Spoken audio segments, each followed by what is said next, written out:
Hello friends, नमस्कार। Welcome to one day exam target. आप सभी का आपके अपने चैनल वनडे एग्जाम टारगेट पर बहुत बहुत स्वागत है। चलिए हम यहाँ पे स्टार्ट करेंगे यूपी टेट 2019 के लिए। पहले से आपका एग्जाम होने वाला है तो उससे पहले हम लोग क्वेश्चन पेपर सॉल्व करते हैं। थोड़ा सा एक्सपेक्टेड क्वेश्चन पेपर आने के चांसेस इसमें से क्वेश्चन भी है और पैटर्न भी सेम है। तो चलिए एग्जाम से पहले एग्जाम दे करके देखते हैं कि हम लोग कितना तैयार कर चुके हैं।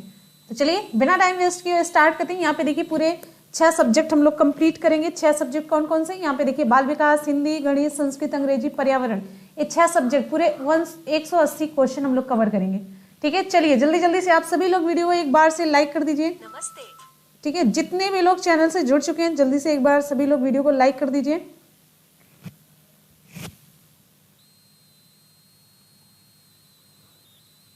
ओके, तो क्वेश्चन को आप लोग जल्दी जल्दी से सॉल्व करेंगे और साथ में आप लोग अपनी स्कोरिंग जरूर बताएंगे किस सब्जेक्ट में आप लोग कितना स्कोर कर पाए। तो चलिए यहाँ पे आपका स्टार्ट हो जाता है। निम्नलिखित में से बुद्धि परीक्षणों की उपयोगिता है। निम्नलिखित में से बुद्धि परीक्षणों की उपयोगिता आपको बतानी है। विकल्प यहाँ पे आपका कौन सा सही होगा? सर्वोत्तम बालक का चुनाव करने में, पिछड़े बालक का चुनाव करने में या बालकों का वर्गीकरण करने में। विकल्प यहाँ पे आपका कौन सा सही हो जाएगा? विकल्प आपका यहाँ पे सही हो जाता है एक का डी। आप लोग 1 मिनट वेट करिए।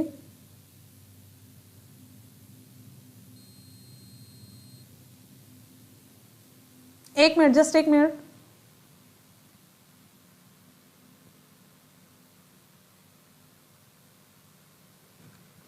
दूसरे क्वेश्चन पे चलते हैं। दूसरा हमारा क्वेश्चन इंपॉर्टेंट है।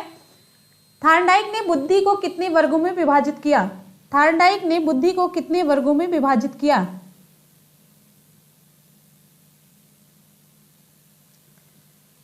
विकल्प यहां पे आपका कौन सा सही हो जाता है? दूसरे का हमारा ऑप्शन सही हो जाता है ए। कितने वर्गों में? 3 वर्गों में विभाजित किया है। कौन कौन सा है? अमूर्त बुद्धि, दूसरा है सामाजिक बुद्धि, तीसरा है गामक या यांत्रिक बुद्धि। ठीक है, अगले क्वेश्चन पे चलते हैं। अगला क्वेश्चन है क्वेश्चन नंबर 3। भाषिक विकास को प्रभावित करने वाले कारकों में कौन कौन शामिल है? विकल्प यहां पे आपका कौन सा सही होगा? क्वेश्चन नंबर 3 हम लोग जल्दी से क्वेश्चन कवर करेंगे और आपका टाइम भी सेव होगा और लास्ट मोमेंट है। ठीक है, तो चलिए थोड़ा सा भी डिस्टर्बेंस क्रिएट हो गया है। क्वेश्चन नंबर 3 पे आ जाते हैं। क्वेश्चन नंबर 3 ऑप्शन आपका यहाँ पे सही हो जाता है डी। भाषिक विकास को प्रभावित करने वाले कारकों में ये सभी शामिल है। ठीक है, अगले क्वेश्चन पे आ जाते हैं। नेक्स्ट है क्वेश्चन नंबर 4। प्राग विद्यालय कहा जाता है, किसे कहा जाता है? प्राग विद्यालय किसे कहा जाता है? क्वेश्चन नंबर 4 के यहाँ पे ऑप्शन आपका सही हो जाता है सी। बच्चों की आत्मधारणा के प्रारंभ होने का काल। प्राग विद्यालय काल किसे कहा जाता है? बच्चों की आत्मधारणा के प्रारंभ होने का काल कहा जाता है। क्वेश्चन नंबर 4 का यहाँ पे ऑप्शन आपका सही हो जाता है सी। ठीक है, अगले क्वेश्चन पे आ जाते हैं। नेक्स्ट आपका क्वेश्चन है क्वेश्चन नंबर 5। किसी छात्र की परिपक्वता किन किन कारकों से प्रभावित होती है? किसी छात्र की परिपक्वता किन किन कारकों से प्रभावित होती है? क्वेश्चन नंबर 5 यहां पे आपका ऑप्शन सही हो जाता है आत्मनियंत्रण, सामाजिक परिपक्वन, दबाव। इन सभी से विकल्प आपका सही हो जाएगा डी। ठीक है, अगले क्वेश्चन पे आ जाते हैं। Question number 6। समायोजन की कौन कौन सी आवश्यकताएं हैं?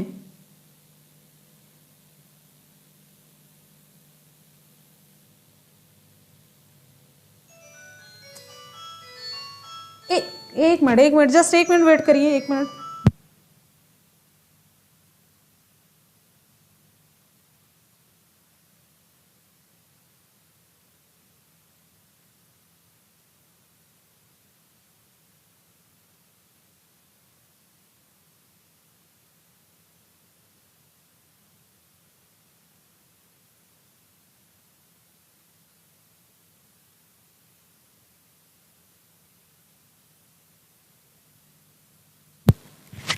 हेलो,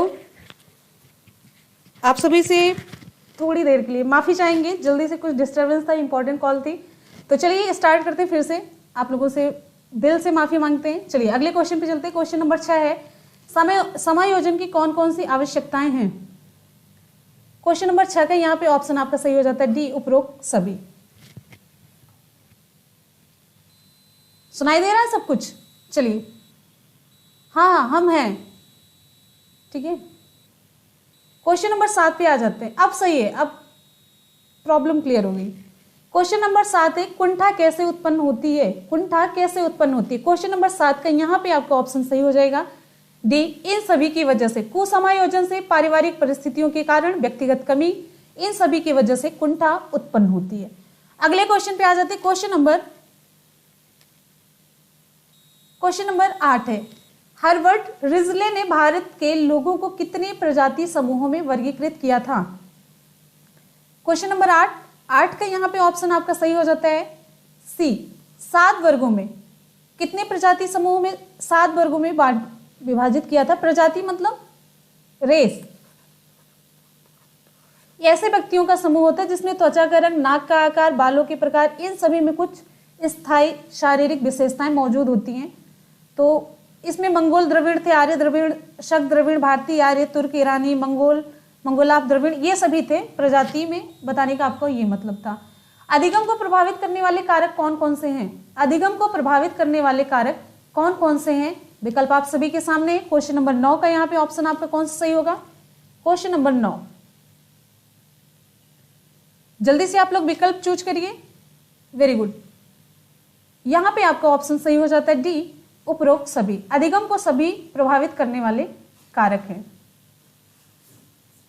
अगले क्वेश्चन पे आते हैं। क्वेश्चन नंबर 10 है, अधिगम की प्रमुख विधियां कौन कौन सी हैं। अधिगम की प्रमुख विधियां कौन सी हैं।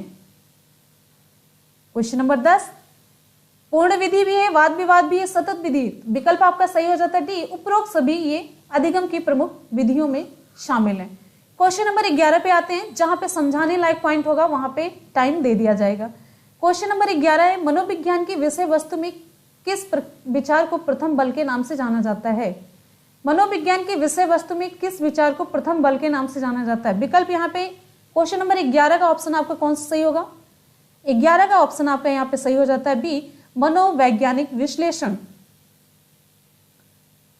ठीक है, अब यहाँ पे देखिए, व्यवहारवाद उपागम या सिद्धांत को द्वितीय बल या मानवीयता परक को तृतीय बल के नाम से जाना जाता है। ध्यान दीजिएगा, प्रथम बल मनोवैज्ञानिक विश्लेषण, ठीक है, द्वितीय और तृतीय भी आपको बता दिया। द्वितीय बल व्यवहारवाद उपागम या व्यवहारवाद सिद्धांत, या तीसरे को मानवीयता परक को तृतीय बल के नाम से जाना जाता है।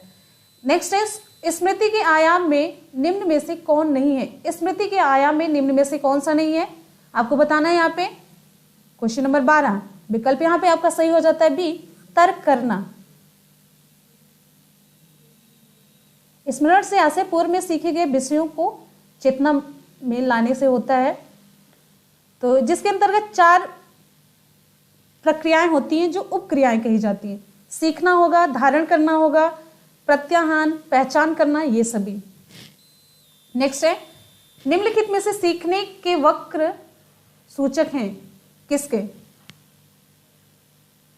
क्वेश्चन नंबर 13, विकल्प यहां पे आपका सही हो जाता है 13 का सी, सीखने की प्रगति के सूचक हैं। सीखने का वक्र सीखने की प्रगति का सूचक है।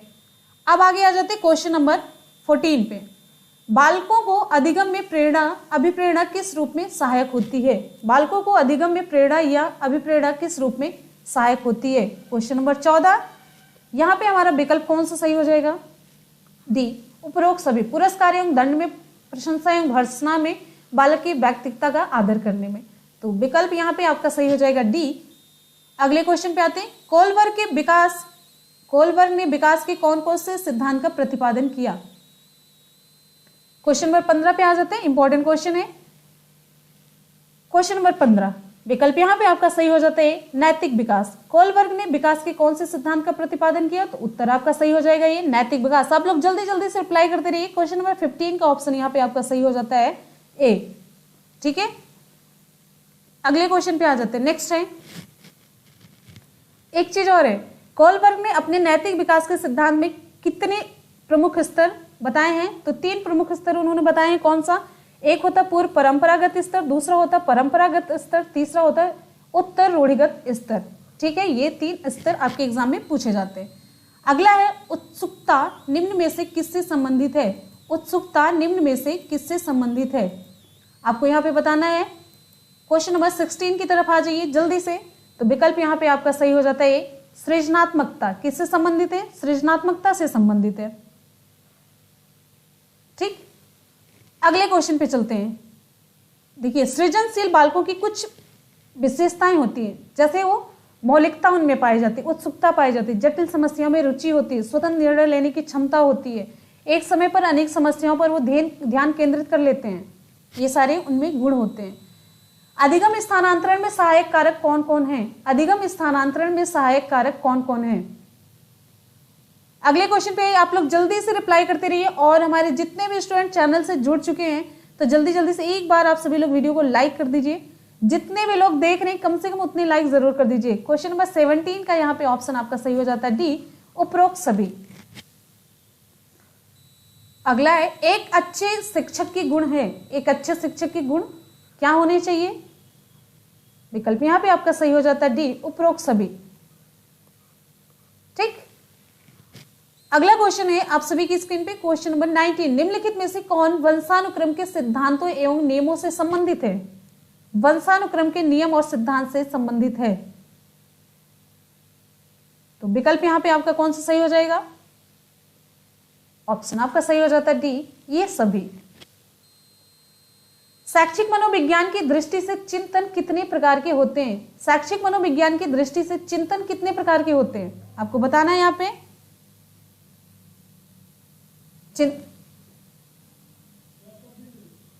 ऑप्शन यहां पे आपका सही हो जाता है, ठीक है, सी, 4 प्रकार के।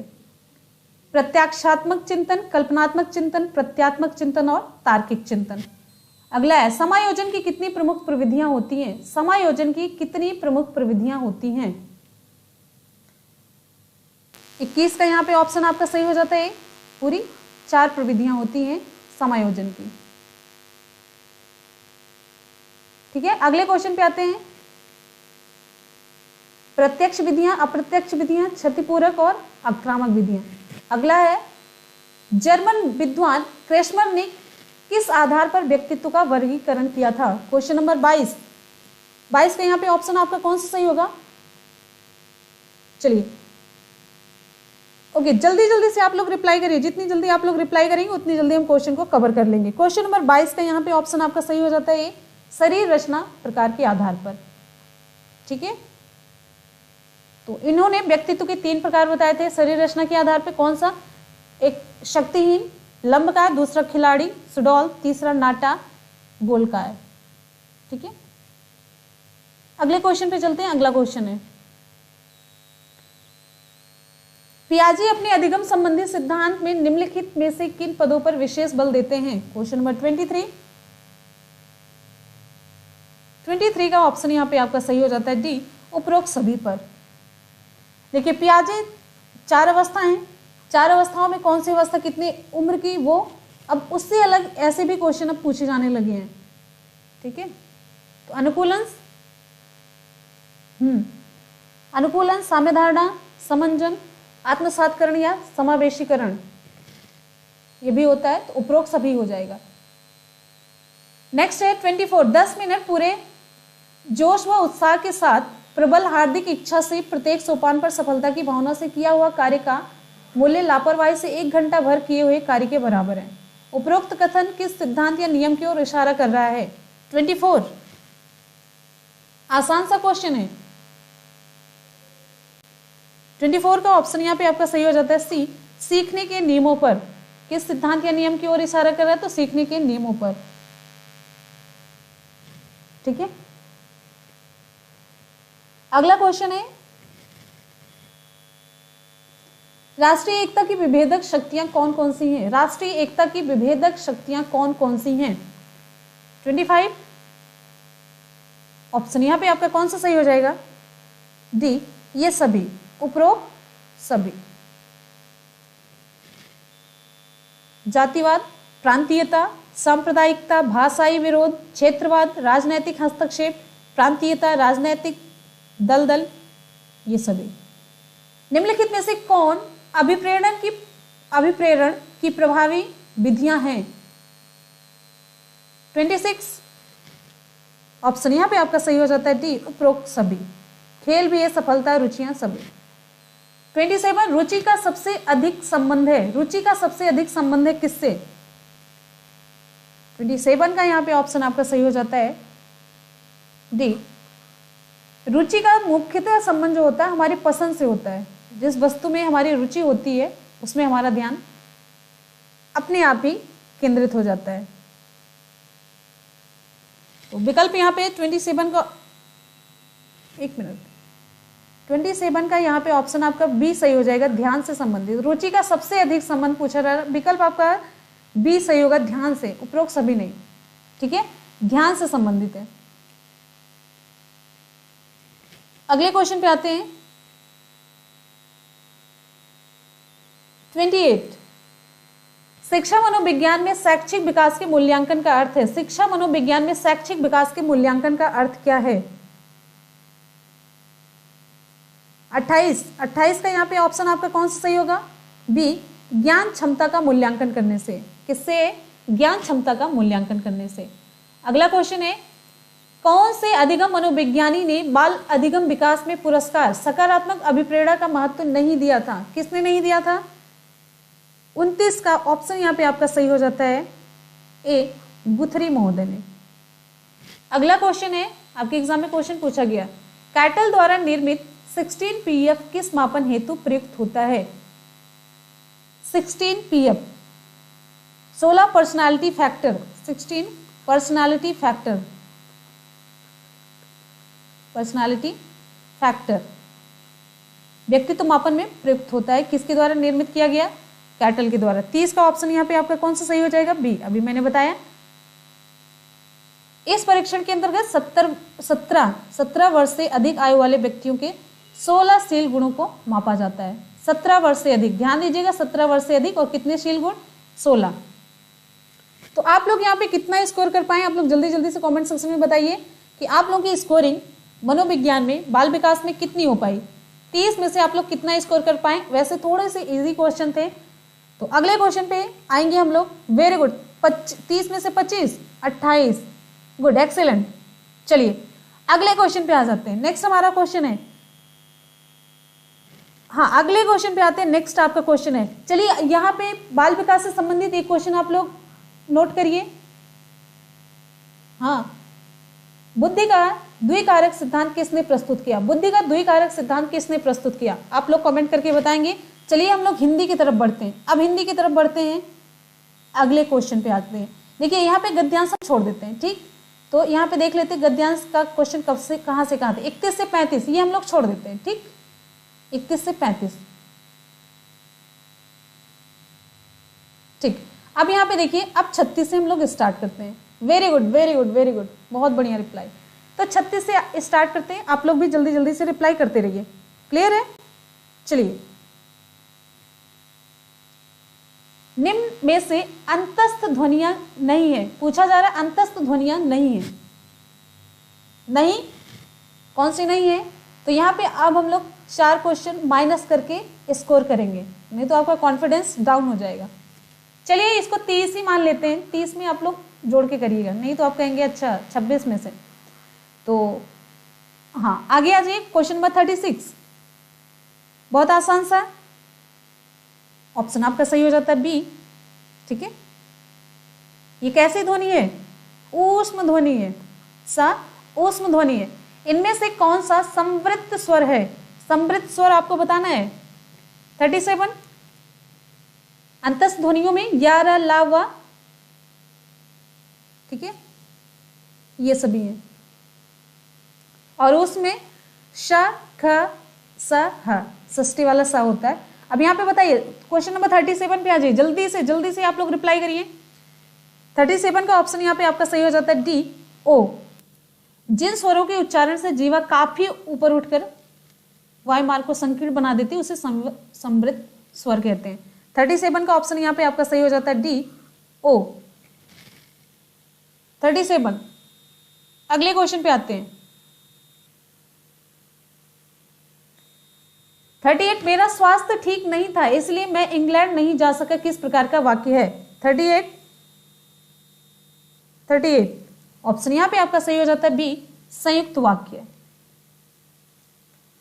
संयुक्त वाक्य में दो स्वतंत्र उपवाक्य जुड़े होते हैं, किससे? इसीलिए, पर, किंतु, इन अव्ययों से ये जुड़े होते हैं। अव्यय कौन से होते हैं इसमें? समुच्चय बोधक।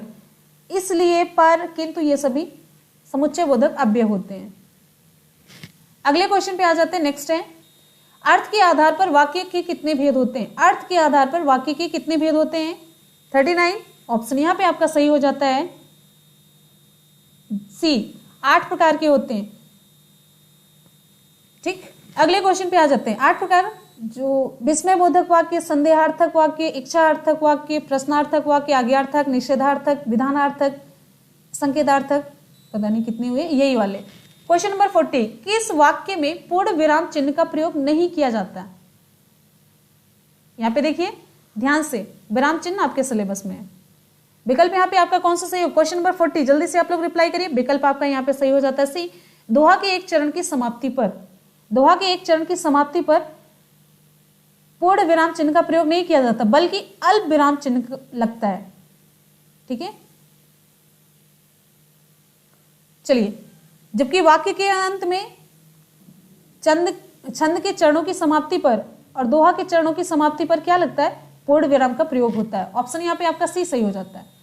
अंतरंग का विलोम शब्द क्या होगा? अंतरंग का विलोम शब्द आपको बताना है, जल्दी जल्दी से आप लोग रिप्लाई करिए। वेरी गुड, एक बार जितने भी स्टूडेंट हैं जल्दी से आप सभी लोग वीडियो को लाइक कर दीजिए, ईमानदारी के साथ, ऑनेस्टी के साथ, आप लोगों को भी अच्छा लगेगा और हमको भी।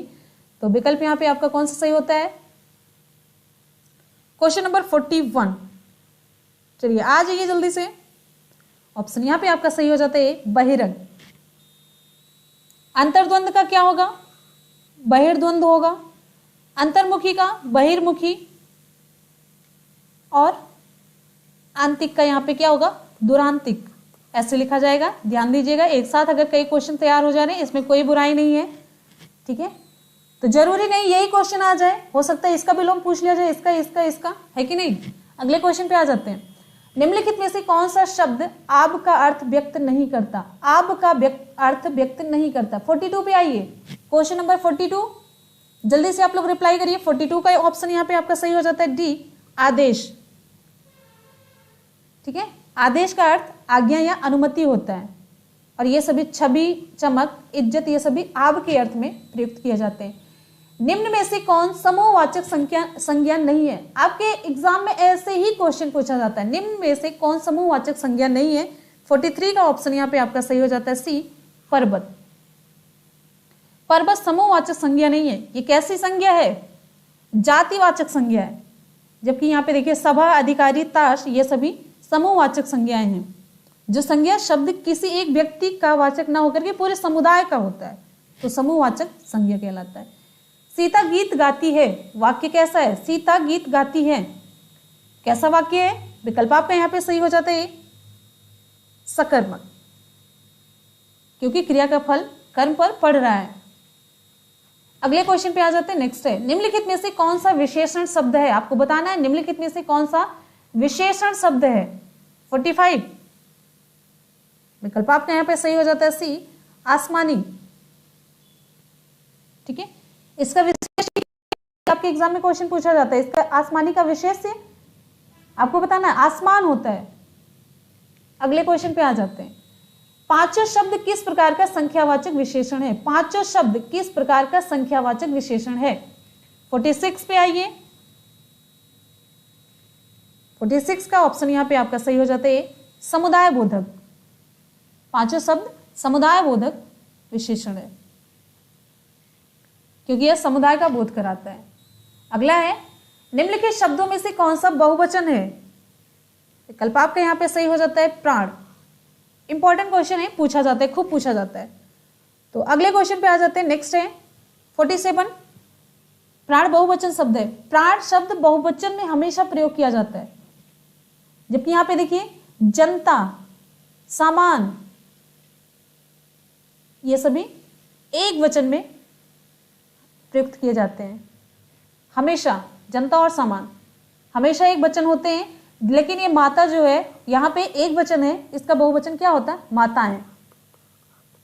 निम्न में से कौन सा शब्द स्त्रीलिंग है? आपको बताना है निम्न में से कौन सा शब्द स्त्रीलिंग है। 48 यहाँ पे ऑप्शन आपका सही हो जाता है डी, तिथि। 48 का ऑप्शन आपका सही हो जाता है डी, तिथि स्त्रीलिंग है। अगले क्वेश्चन पे आ जाते हैं। और सभी यहाँ पे ध्यान दीजिएगा, ये पूछा जाता है दही क्या है? हाथी, पानी, दही ये सभी पुल्लिंग शब्द हैं। अगले क्वेश्चन पे आते हैं। नेक्स्ट है वर्तमान काल का भेद कौन सा नहीं है? पूछा जा रहा है वर्तमान काल का भेद कौन सा नहीं है। 49 विकल्प यहाँ पे आपका सही हो जाता है डी, आसन्न वर्तमान। आसन्न वर्तमान काल का भेद नहीं है। ठीक है, वर्तमान काल के मेनली 5 भेद होते। कौन कौन से? सामान्य वर्तमान काल, तात्कालिक वर्तमान, फिर पूर्ण वर्तमान, संदिग्ध वर्तमान, फिर 5वां संभाव्य वर्तमान। अगले क्वेश्चन पे आते हैं। प्रत्यय कहाँ लगते हैं? क्वेश्चन नंबर 50, प्रत्यय कहाँ पे लगते हैं? तो जल्दी जल्दी से आप लोग रिप्लाई करते रहिए कमेंट सेक्शन में, और यहाँ पे अपनी स्कोरिंग जरूर आपको बतानी है। आपका कॉन्फिडेंस बढ़ना चाहिए। मेन उद्देश्य लास्ट में इस तरीके क्वेश्चन पेपर सॉल्व कराने का मतलब है आपका कॉन्फिडेंस बढ़ना चाहिए। क्वेश्चन नंबर 50 का यहाँ पे ऑप्शन आपका सही हो जाता है कौन सा? ए, शब्दांश के अंत में प्रत्यय प्रयुक्त होते हैं। क्लियर है?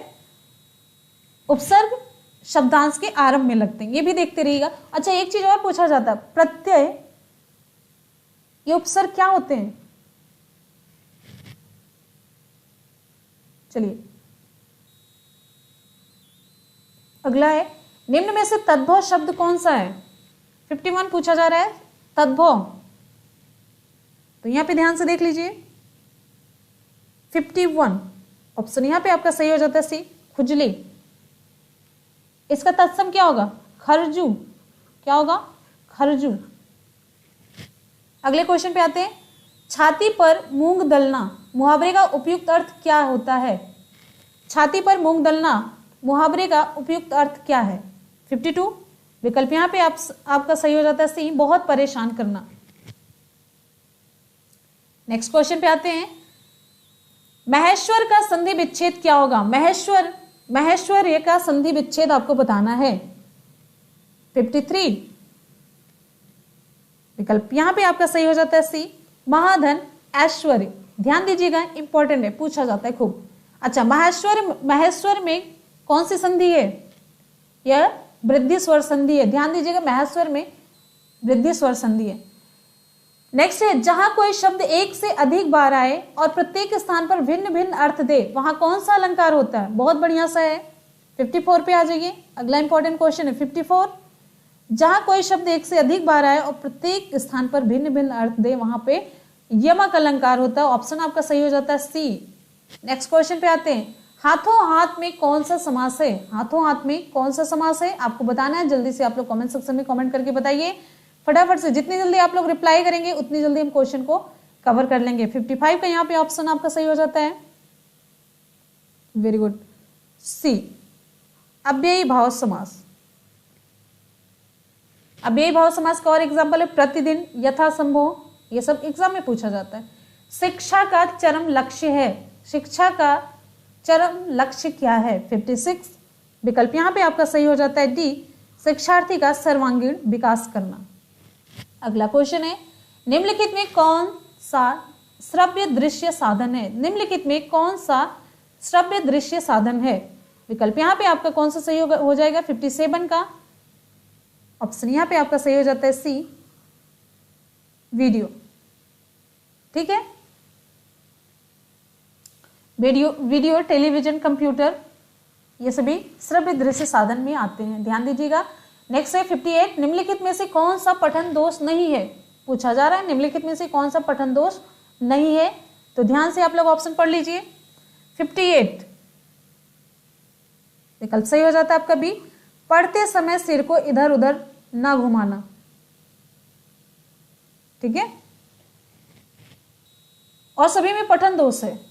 पढ़ते समय शब्द पर उंगली रखने की आदत, ये मौन पाठ करते समय शब्दों को बोलना, पढ़ते समय बार बार वाक्य के प्रारंभ पर लौटना।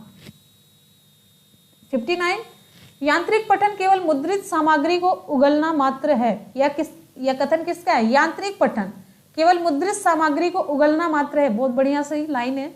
59 का यहाँ पे ऑप्शन आपका सही हो जाता है सी, बैलार्ड का। अगले क्वेश्चन पे आ जाते हैं। नेक्स्ट है क्वेश्चन नंबर 60। अच्छे संप्रेषण के लिए क्या आवश्यक है? अच्छे संप्रेषण के लिए क्या आवश्यक है? क्वेश्चन नंबर 60 का यहाँ पे ऑप्शन आपका सही हो जाता है बी, शुद्ध वर्तनी।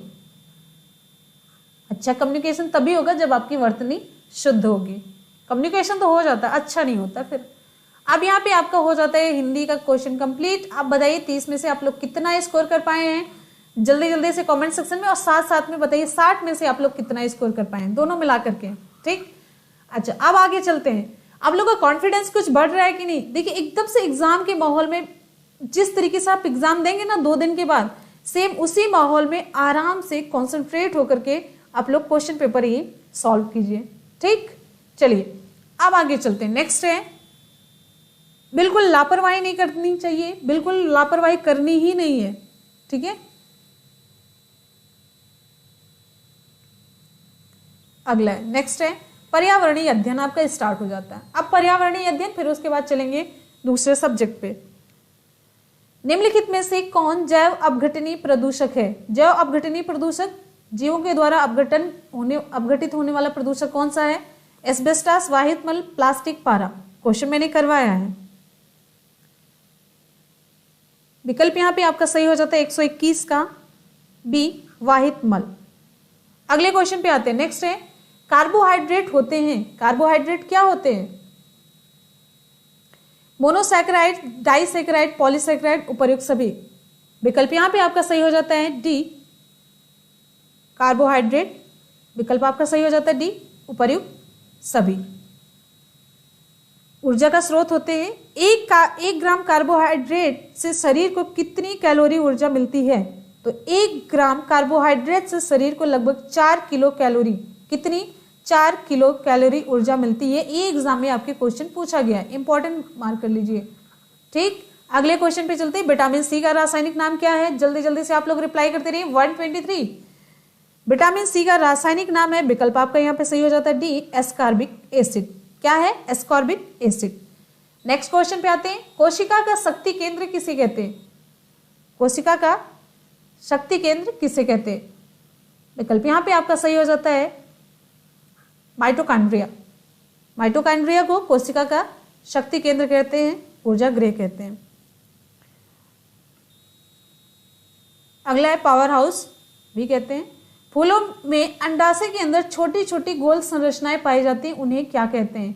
ये पुष्प है, अंडाशय, तो यहाँ पे छोटी छोटी ऐसे गोल संरचनाएं लगी होती हैं, उसे क्या कहते हैं? 125 का यहाँ पे ऑप्शन आपका सही हो जाता है सी, बीजांड कहा जाता है।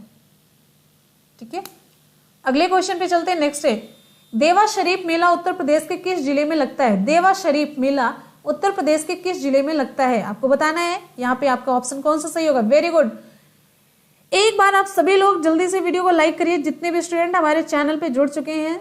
अभी देखिए कितने लोग देख रहे हो, लाइक कितना कम है। आप लोग खुद देखिए, ऑनेस्टी से, ईमानदारी के साथ एक बार आप लोग लाइक और शेयर कर दीजिए जल्दी से।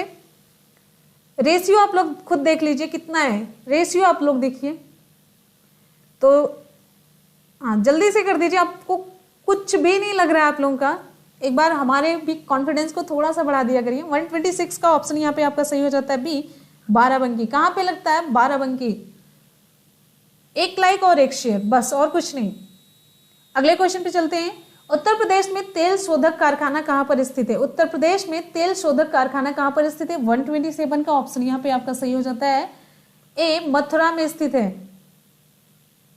अगले क्वेश्चन पे आते हैं। नेक्स्ट है, ये सूची को मिलान कराना है, कौन कहाँ पे मिलता है? देखिए आंवला कहाँ पे फेमस है?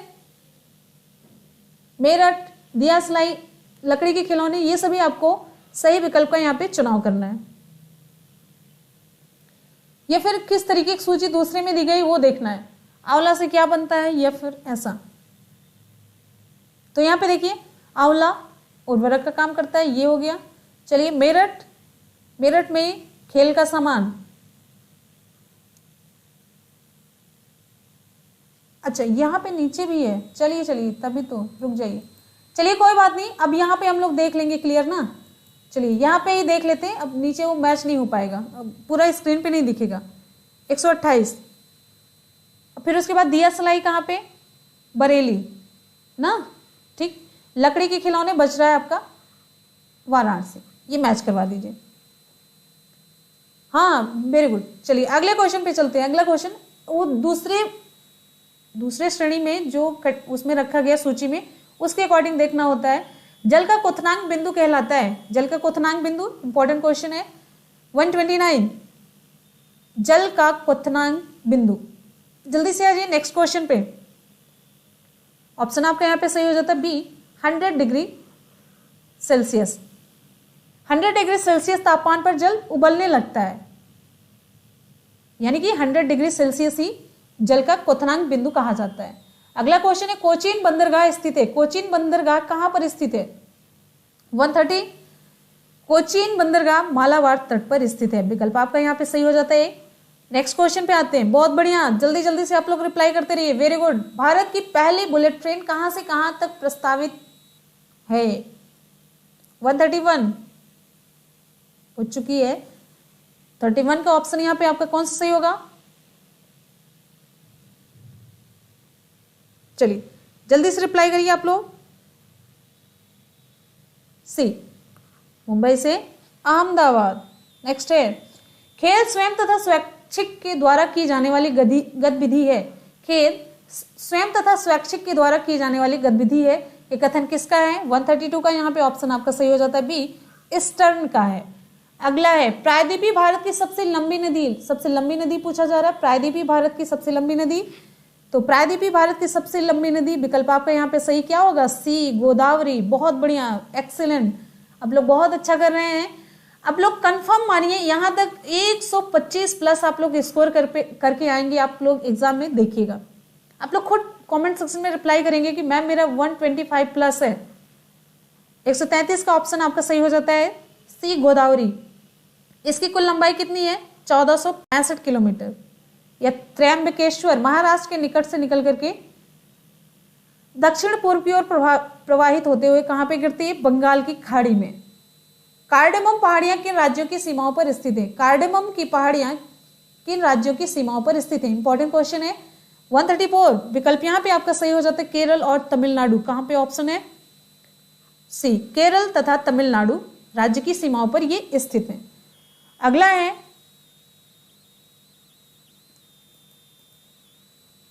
भारत वन स्थिति रिपोर्ट 2017 के अनुसार जिन राज्यों में क्षेत्रफल की दृष्टि से सर्वाधिक वनावरण है वे क्रमशः कौन है?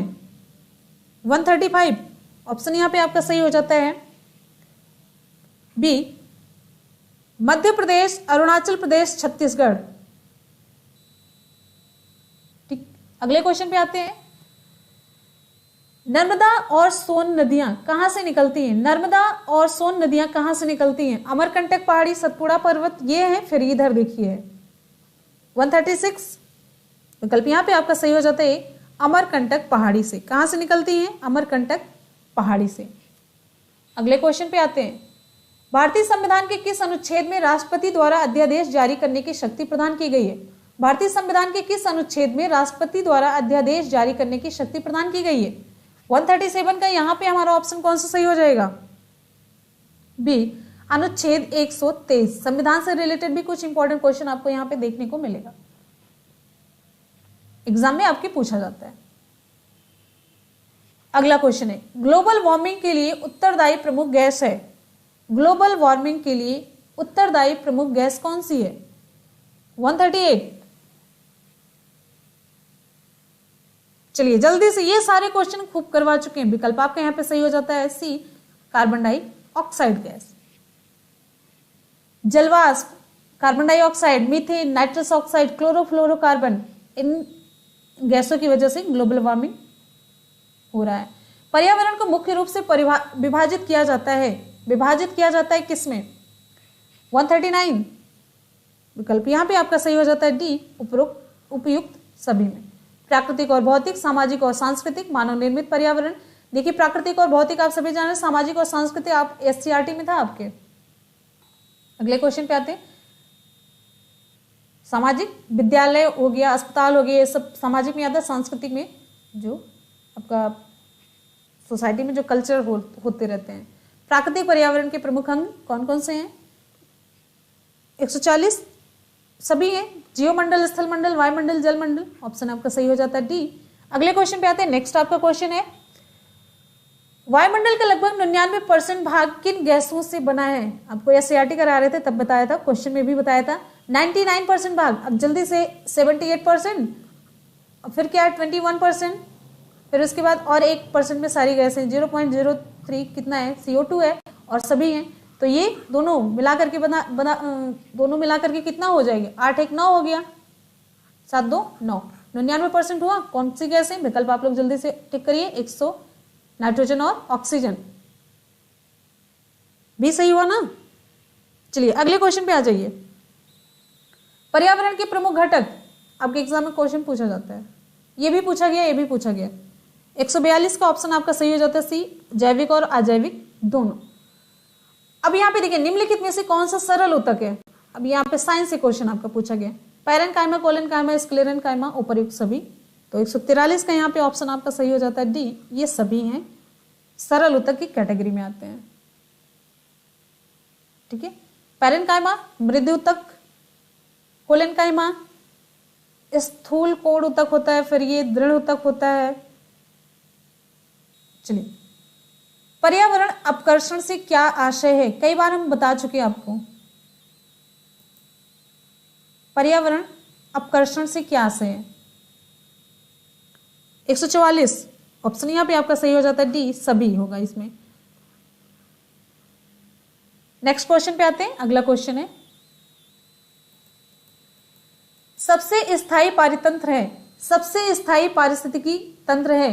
इंपॉर्टेंट क्वेश्चन है, सबसे स्थायी पारिस्थितिकी तंत्र कौन सा है? 145 विकल्प यहां पे आपका सही हो जाता है। देखिए, समुद्र, रेगिस्तान, वन, समुद्र घास के मैदान में से आपका ऑप्शन सही हो जाता है ये समुद्र। काफी इंपॉर्टेंट क्वेश्चन है। अगला है, पर्यावरणीय शिक्षा की औपचारिक विधियां हैं। पर्यावरणीय शिक्षा की औपचारिक विधियां कौन सी हैं? 146 ऑप्शन यहां पे आपका सही हो जाता है डी, ये सभी। स्वयं खोज विधि, प्रयोग प्रदर्शन विधि, निरीक्षण विधि, भ्रमण विधि और योजना विधि, उपयुक्त सभी। आते हैं अगले क्वेश्चन पे आ जाते हैं। नेक्स्ट है, पर्यावरणीय शिक्षा के प्रमुख लाभ हैं। पर्यावरणीय शिक्षा के प्रमुख लाभ कौन कौन से हैं? 147 तो पर्यावरण प्रदूषण की जानकारी प्राप्त होना, पर्यावरण प्रदूषण से बचाव की जानकारी।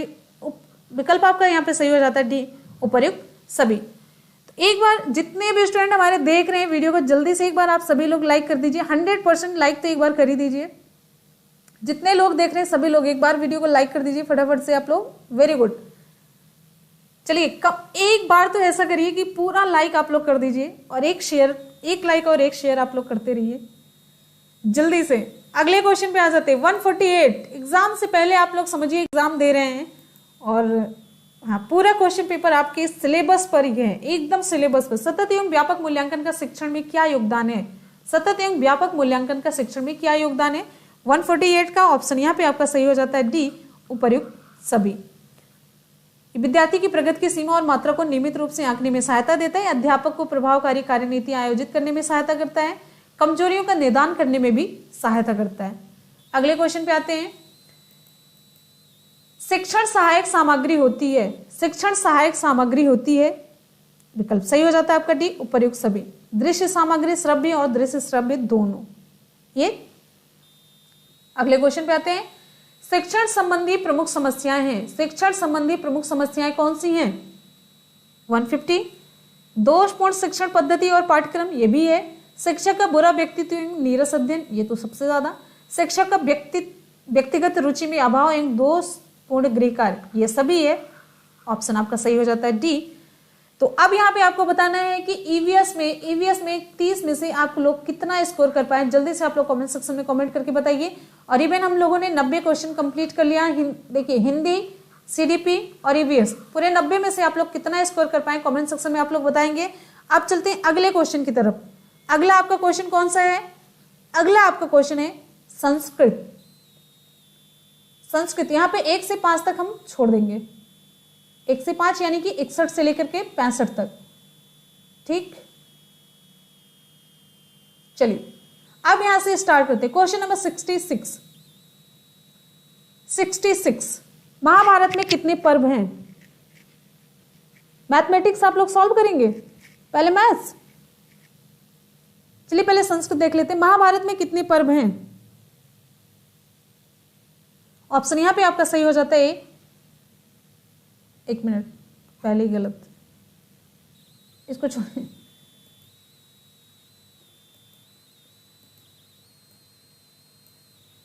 चलिए 66 पे आ जाइए।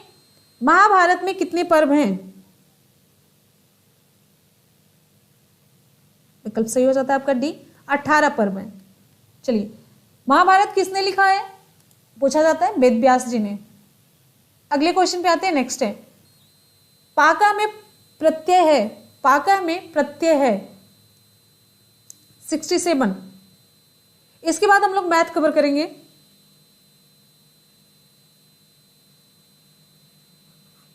गय प्रत्यय 67 का ऑप्शन आपका सही हो जाता है डी। अगले क्वेश्चन पे आते हैं, नेक्स्ट है कुरवाड़ा में प्रत्यय है, कुरवाड़ा में प्रत्यय कौन सा है? 68। ऑप्शन यहां पे आपका सही हो जाता है शानच प्रत्यय। नेक्स्ट क्वेश्चन पे आते हैं 69। हरिहर गुरुवाह में समास है 69। हरिहर गुरुवाह में समास कौन सा है? 69 का यहां पे ऑप्शन आपका सही हो जाता है सी, द्वंद्व समास। ठीक है, अगले क्वेश्चन पे चलते हैं। नेक्स्ट है चिनौती में धातु है, क्वेश्चन नंबर 70। चिनौती में धातु कौन सी है? विकल्प यहां पे आपका सही हो जाता है डी, ची धातु। ची धातु का अर्थ क्या होता है? चुनना। अगले क्वेश्चन पे आते हैं, 18 को हम क्या कहते हैं? 18 को क्या कहते हैं? Question number 71। 18 को अष्टादश कहां गया? विकल्प आपका सही हो जाता है बी, अष्टादश। यहां पे देखिए 72 इस द्विवृत्त प्रयत्न है, इस द्विवृत्त प्रयत्न है 72। जल्दी से आप लोग रिप्लाई करिए। विकल्प यहां पे आपका सही हो जाता है ऊष्म वर्णों का। ठीक है, अगले क्वेश्चन पे चलते हैं। ऊष्म वर्ण श, षष्ठी वाला सा, फिर सा, फिर क्या होगा? अगले क्वेश्चन पे आते हैं, नेक्स्ट है इदम का तृतीय एक वचन रूप क्या है? इदम का तृतीय एक वचन रूप आपको बताना है 73। विकल्प यहां पे आपका सही हो जाता है सी, अन्य। पितृव्य इसका अर्थ क्या है? 74 चाचा। मातुला का अर्थ क्या होता है? मामा। पितृ का पिता। कंदभेदा कहते हैं, किसको कहते हैं? कंदभेदा किसे कहते हैं? कंदभेदा विकल्प यहां पे आपका सही हो जाता है चुकंदर को। काव्य मीमांसा रचना है किसकी? काव्य मीमांसा किसकी रचना है? राजशेखर। विकल्प सही हो जाता है आपका डी, राजशेखर की रचना है। अच्छा, यहां पे आनंदवर्धन की एक रचना इंपॉर्टेंट पूछी जाती है एग्जाम में, ध्वनि संप्रदाय, और ये वामन रीति संप्रदाय के, और मम्मट काव्य प्रकाश के। अगले क्वेश्चन पे आते हैं, नेक्स्ट है अतिवृष्टि का विलोम क्या होगा? अतिवृष्टि का विलोम क्या होगा? 77। इसका होगा अनावृष्टि। विकल्प आपका ए सही हो जाता है, अनावृष्टि। 78 पे आ जाते हैं। 78 जगत का पर्यायवाची नहीं है। आ जाइए नेक्स्ट, जगत का पर्यायवाची नहीं है। विकल्प आपका यहां पे सही हो जाता है बी, भवनम। ठीक है, ये किसका है? मकान का है। अगले क्वेश्चन पे आते हैं, नेक्स्ट है अहन किस लकार का रूप है? 79 अहन किस लकार का रूप है? अहन लंग लकार। 79 का ऑप्शन यहां पे आपका सही हो जाएगा सी, लंग लकार का रूप है। लंग लकार प्रथम पुरुष बहुवचन का रूप है अहन। कामी स्वतां पश्यति किस ग्रंथ से संबंधित है? कामी स्वतां पश्यति किस ग्रंथ से संबंधित है? Question number 80। विकल्प यहाँ पे आपका सही हो जाता है बी, अभिज्ञान शाकुंतलम। किससे संबंधित है? अभिज्ञान शाकुंतलम से। इसकी रचना किसने की है? अभिज्ञान शाकुंतलम की। मैंने वीडियो बनाया था, तो आप लोग जल्दी से कमेंट सेक्शन में रिप्लाई करेंगे। अनुभव में प्रत्यय है, अनुभव में प्रत्यय पूछा जा रहा है, कौन सा प्रत्यय है? बी, सी यहाँ पे, डी यहाँ पे। तो जल्दी से आ जाइए नेक्स्ट क्वेश्चन की तरफ। विकल्प यहाँ पे आपका सही हो जाता है सी, ल्यप प्रत्यय। गौरी में प्रत्यय है, गौरी में प्रत्यय है पूछा जा रहा है, गौरी में प्रत्यय कौन सा है? 82। ऑप्शन यहां पे आपका सही हो जाता है ए। निम्नलिखित में शुद्ध वाक्य चुनिए। शुद्ध वाक्य चुनना है आपको।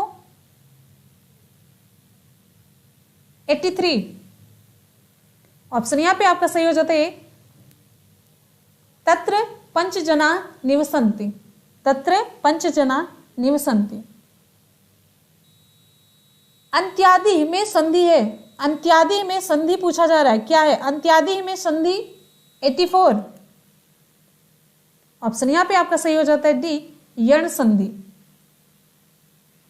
अगला क्वेश्चन है तकनीकी ज्ञान किसके अनुसार होनी चाहिए?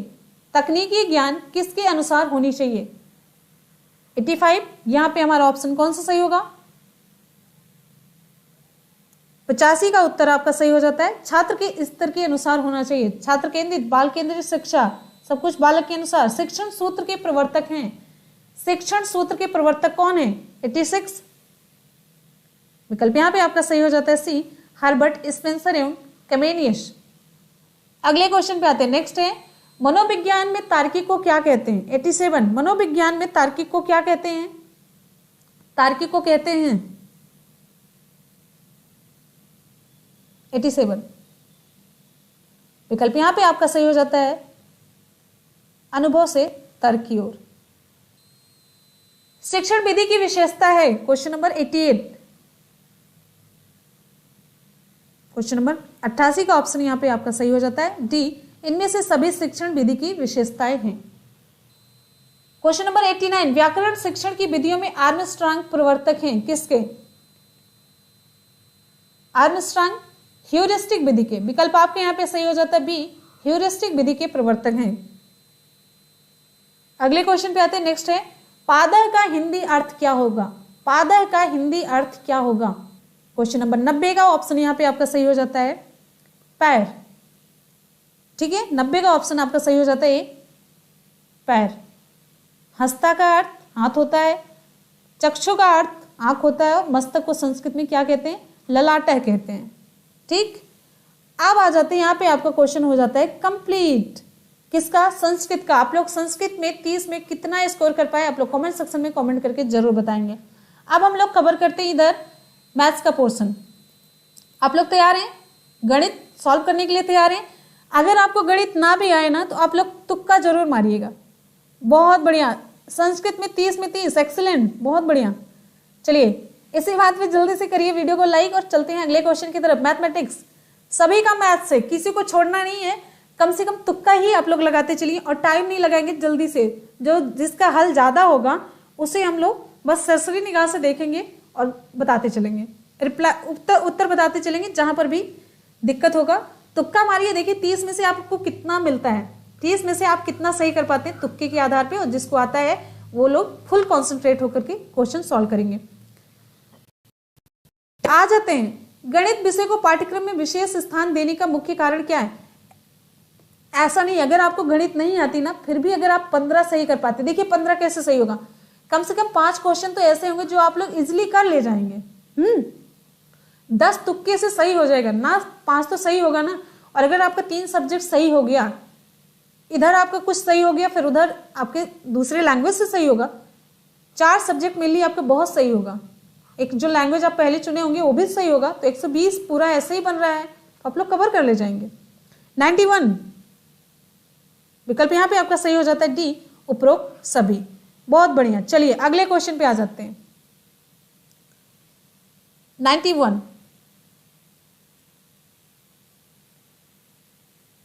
अगले क्वेश्चन पे आते हैं। नेक्स्ट है, क्या हो जाता है इसमें, स्क्रॉल ही नहीं। कक्षा में गणित शिक्षण के साथ साथ आयोजित की जाने वाली मासिक परीक्षाओं की आवश्यकता होती है, किस लिए? 92। विकल्प यहां पे आपका सही हो जाता है डी, छात्रों को अधिक अभ्यास करवाने के लिए।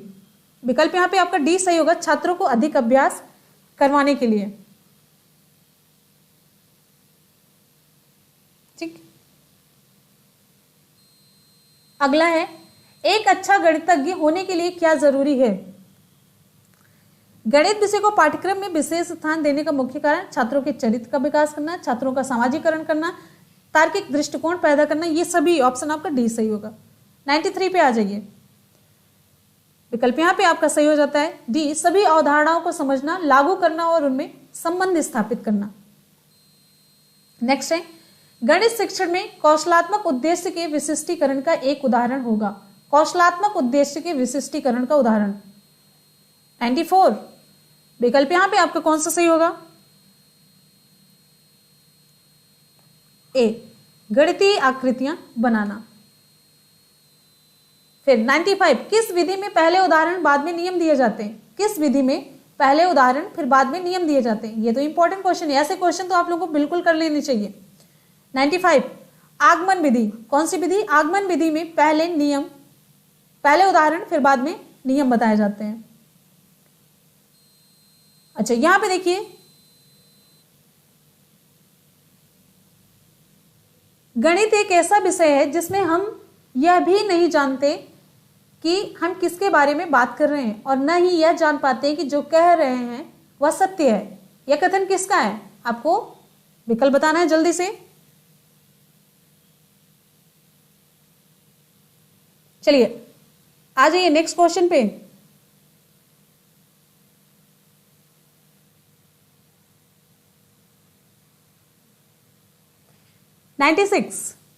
ये किसका है?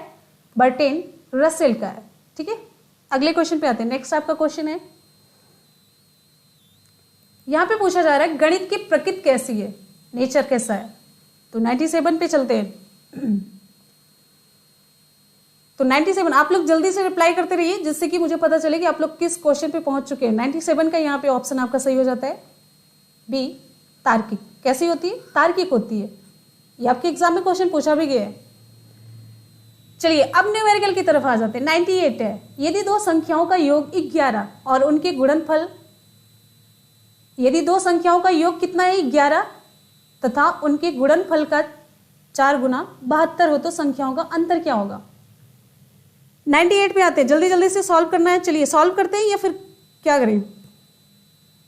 अब यहां पे मानना पड़ेगा संख्याएं क्या है, x और y मान लेते हैं। संख्याएं x और y है तो x plus Y is equal to 11।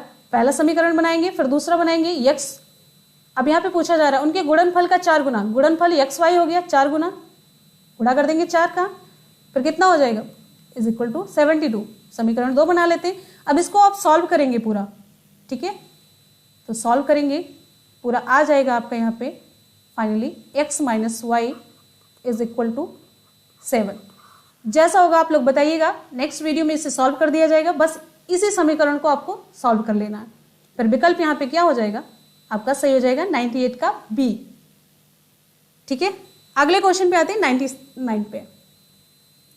Sita के पास 80 रुपए हैं और गीता के पास सीता के रुपए के आधे से 10 अधिक हैं। गीता के पास सीता से कितने रुपए कम है आपको ये बताना है। तो सीता के पास रुपए कितने हैं 80। आप लोग जल्दी से रिप्लाई करिए, आप लोग अपना कैलकुलेशन करते रहिए, साथ साथ में हम यहाँ पे कर रहे हैं। तो सीता के पास रुपए कितने हैं 80, ये हो गया। गीता के पास रुपए कितने होंगे, सीमा के रुपयों के आधे से 10 अधिक, तो सीता के पास इतने हो गए, ये हो गया सीता के पास। फिर गीता के पास कितना होगा 80/2, इसका आधा प्लस इसमें कितना जुड़ेगा और 10 हो गया, 10 अधिक है। तो इसे हम पहले सॉल्व कर लेते। 40 यहाँ पे पूरा 40 प्लस 10 आ जाएगा 50, 80 और 50। तो गीता के पास सीता से कितने रुपए कम है 80, यहाँ पे 50, ये कितने रुपए कम है, विकल्प आपका यहाँ पे सही हो जाता है सी, 30 रुपए कम है। क्लियर है, 99 का यहाँ पे ऑप्शन आपका सी सही हो जाएगा। चलिए नेक्स्ट क्वेश्चन पे आ जाते हैं। अगला क्वेश्चन आप सभी की स्क्रीन पे।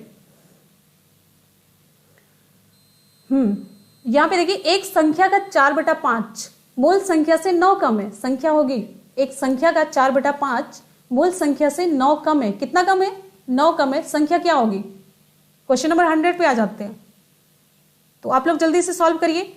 मान लेते हैं संख्या क्या है? संख्या x है, तो x का 4/5 is equal to x minus 9। इसे सॉल्व करेंगे कितना आएगा? जल्दी से सॉल्व करिए आप लोग। तो यहाँ पे सॉल्व करते जाएंगे तो आ जाएगा आपका उत्तर x/5 is equal to 9। Finally x बराबर आ जाएगा 5 9 45 यानी कि 45 रुपीज़। इसी को सॉल्व कर लेना आपको। ये जो जितना भी हम बता रहे हैं आप लोग को जल्दी चाहिए तो इसे सॉल्व कर लेंगे, आ जाएगा आपका आंसर टी सही 45। ठीक है, कोई दिक्कत हो आप लोग कमेंट सेक्शन में रिप्लाई जरूर करेंगे जिससे कि हम आगे इसे डिटेल में कर सकें, और ऐसी कोई बात नहीं। ठीक, सॉल्व कर लेंगे ना आप लोग इसे। चलिए अगले क्वेश्चन पे आ जाते हैं। नेक्स्ट है, इसे थोड़ा सा इरेज कर देते हैं।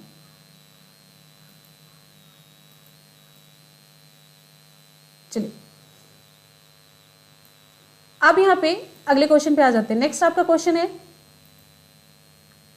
11, 33, 44 और 55 के मासा तथा लासा में क्या अनुपात होगा? इनमें अनुपात क्या होगा आपको बताना है। 101 नंबर का क्वेश्चन, जल्दी से आप बताइए। अच्छा, जिसे नहीं आ रहा मैथमेटिक्स वो लोग तुक्का लगा लेंगे, तुक्के में देखिए कितना सही होता है। 101, वेरी गुड। ऑप्शन यहां पे आपका सही हो जाता है, बी सही होगा।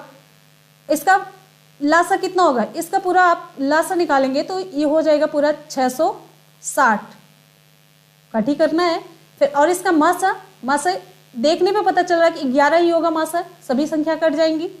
तो मासा और लासा का अनुपात पूछा जा रहा है, मासा और लासा 11:660। इसे सॉल्व करेंगे तो क्या हो जाएगा? 1 फिर 60, 1:60। आसान सा क्वेश्चन था, वेरी गुड, बहुत बढ़िया। नेक्स्ट क्वेश्चन पे आते हैं 102। यदि दो क्रमागत संख्याओं का योग 86 है और दोनों संख्याएं सम हो तो उनमें से छोटी संख्या कौन सी होगी?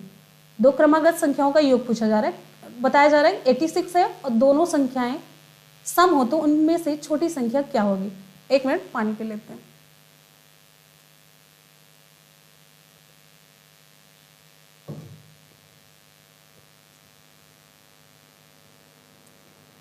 तुक्का में नियर अबाउट, ज्यादा नहीं, लक सही रहा तो आपका 10 भी सही हो सकता है। वैसे तुक्के से मेरा कभी सही नहीं होता, तुक्के से मेरा बहुत कम सही होता है। 102 पे आते हैं।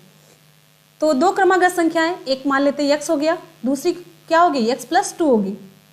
तो x plus 2 is equal to 86। इसे आप लोग सॉल्व कर लेंगे तो x यहाँ पे देख लीजिए, 2x is equal to 86 minus 2, तो 2x इज इक्वल टू कितना हो गया? 84। x इज इक्वल टू कितना हो गया? 42। यानी कि छोटी संख्या क्या होगी?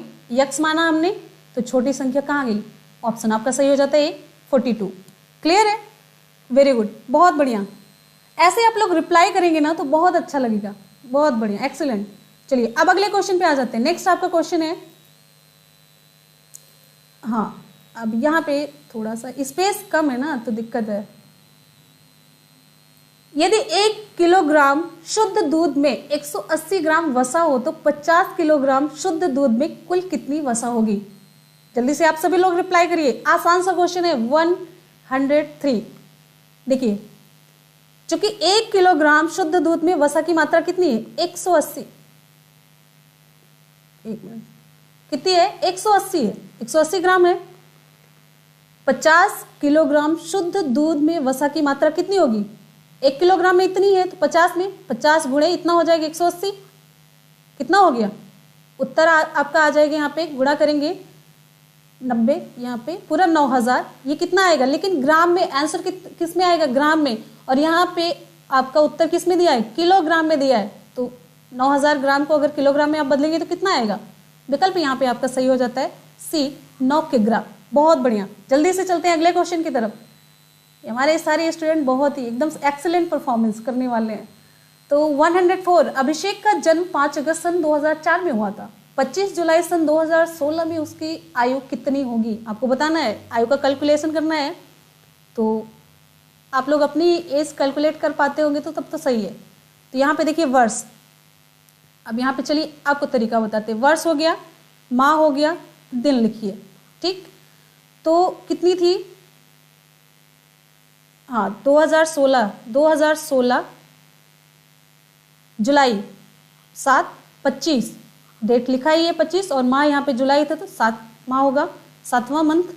अब फिर उसके बाद 2004 में घटाइए 2004 वर्ष का वर्ष से, फिर यहाँ पे 08 यहाँ पे रखिए, फिर उसके बाद यहाँ पे 05 आप माइनस करेंगे तो यहाँ पे पूरा आ जाएगी इस तरीके से। यहाँ पे देखिए 11/11/20 तो 11 वर्ष 11 माह 20 दिन आपका आंसर सही होना चाहिए। कौन सा ऑप्शन सही होगा आपका, बी वाला ऑप्शन सही होगा। ठीक है, अगले क्वेश्चन पे आ जाते हैं। नेक्स्ट आपका क्वेश्चन है 11 वर्ष 11 माह 20 दिन होगा।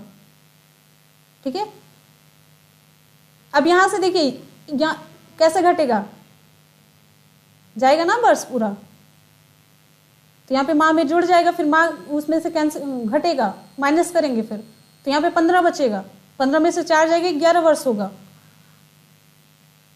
ठीक, चलिए अगले क्वेश्चन पे आते हैं। नेक्स्ट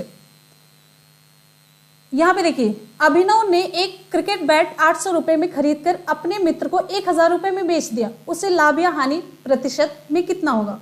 तो देखिए सिंपल सा ये क्वेश्चन है आपका, प्रतिशत हानि का सूत्र आपको याद होना चाहिए। देखिए बैट का क्रय मूल्य कितना है, 800 में वो खरीद रहा है, कितने में बेच रहा है, 1000 में बेच रहा है, तो विक्रय मूल्य, क्रय मूल्य आपका कितना हो गया, 800 रुपए क्रय मूल्य हो गया, और विक्रय मूल्य कितना हो गया, 1000 रुपए हो गया। ठीक, प्रतिशत लाभ का सूत्र क्या होता है, चलिए थोड़ा सा स्पेस के लिए इसको स्क्रॉल कर देते हैं। तो प्रतिशत लाभ का सूत्र क्या होता है, विक्रय मूल्य माइनस क्रय मूल्य बटा क्रय मूल्य। क्या होगा, विक्रय मूल्य माइनस क्रय मूल्य फिर बटा क्रय मूल्य मल्टीप्लाइड बाय 100%, ये हो जाएगा। फिर यहाँ पे देखिए 1000 माइनस 800 बटा 1 मिनट,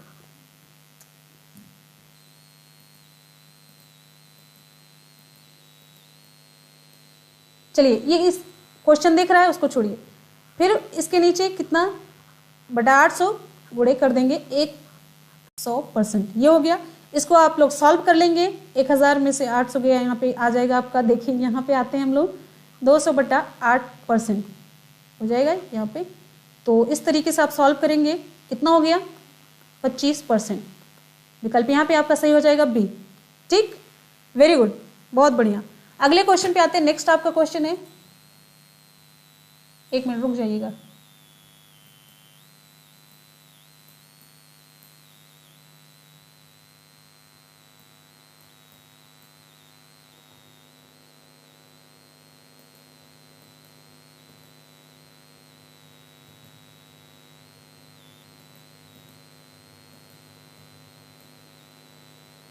ये भी हैंग कर रहा है, कुछ काम नहीं कर रहा है, एक मिनट रुक जाइए। चलिए छोड़िए, दूसरे उस पे आते हैं। दूसरा ये क्वेश्चन पेपर ओपन करते हैं। ठीक, चलिए यहाँ पे देखिएगा, परेशान होने की जरूरत नहीं, दूसरा यहाँ पे ओपन करते हैं पूरा। चलिए आ जाते हैं हम लोग, कहाँ पे थे, मैथमेटिक्स की तरफ, लास्ट में आते हैं। ठीक है, अभी हम लोग इंग्लिश का भी सॉल्व करेंगे। चलिए उसी पेज पे खुला जहां पे हमें जरूरत थी।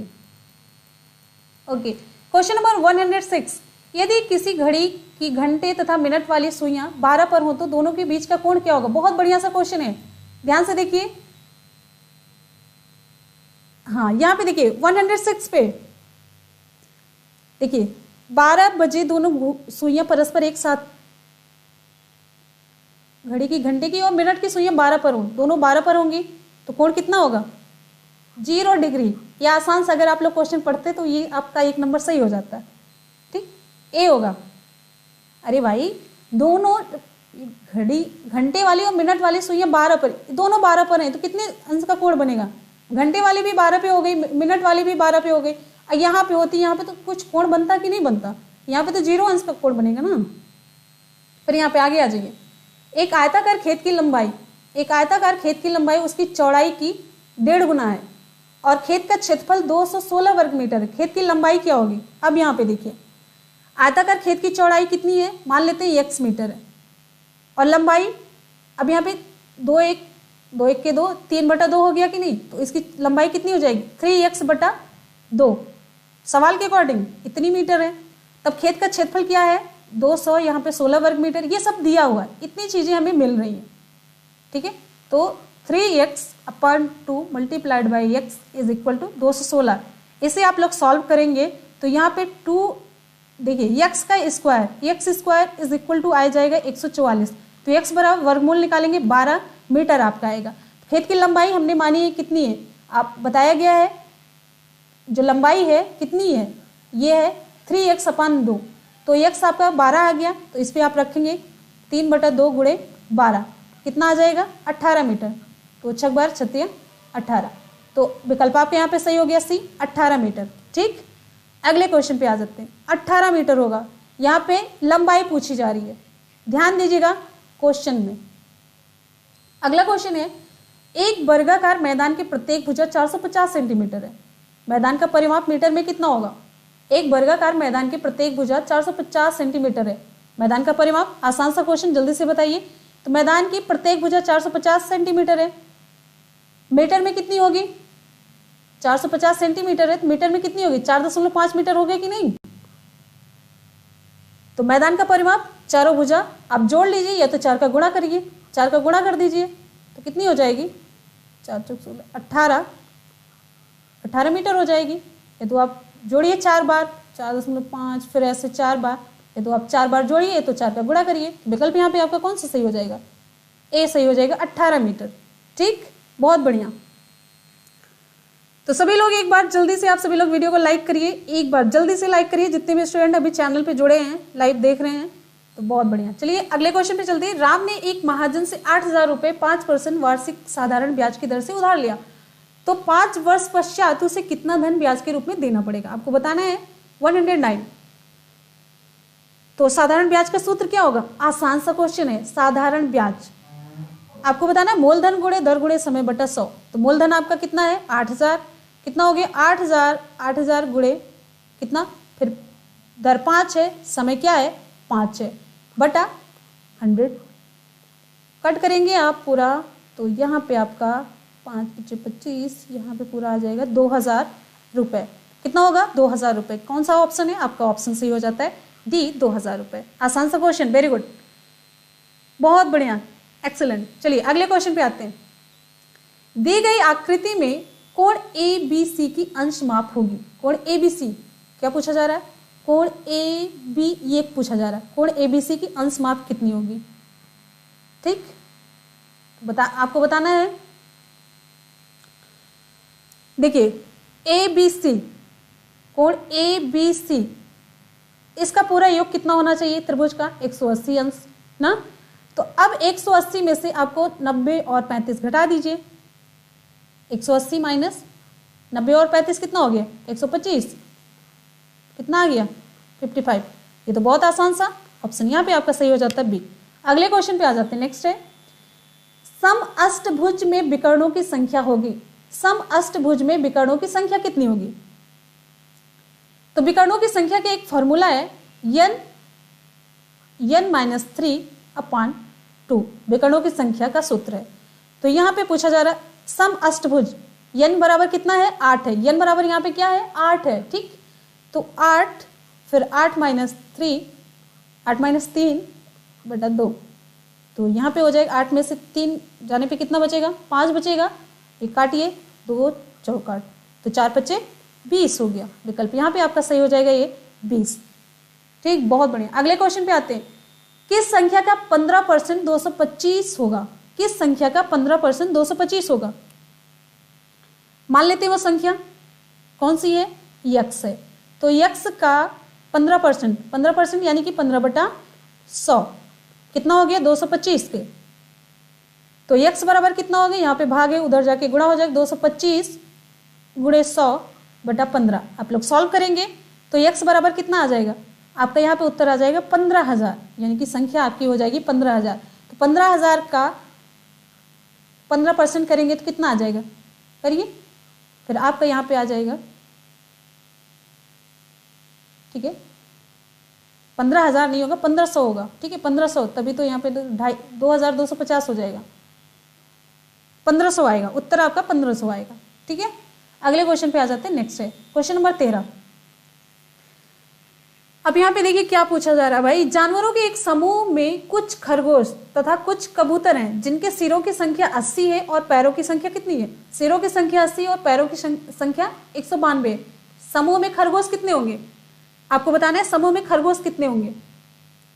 113 पे आ जाइए जल्दी से। 4 पैरों वाले जानवरों की संख्या कितनी होगी?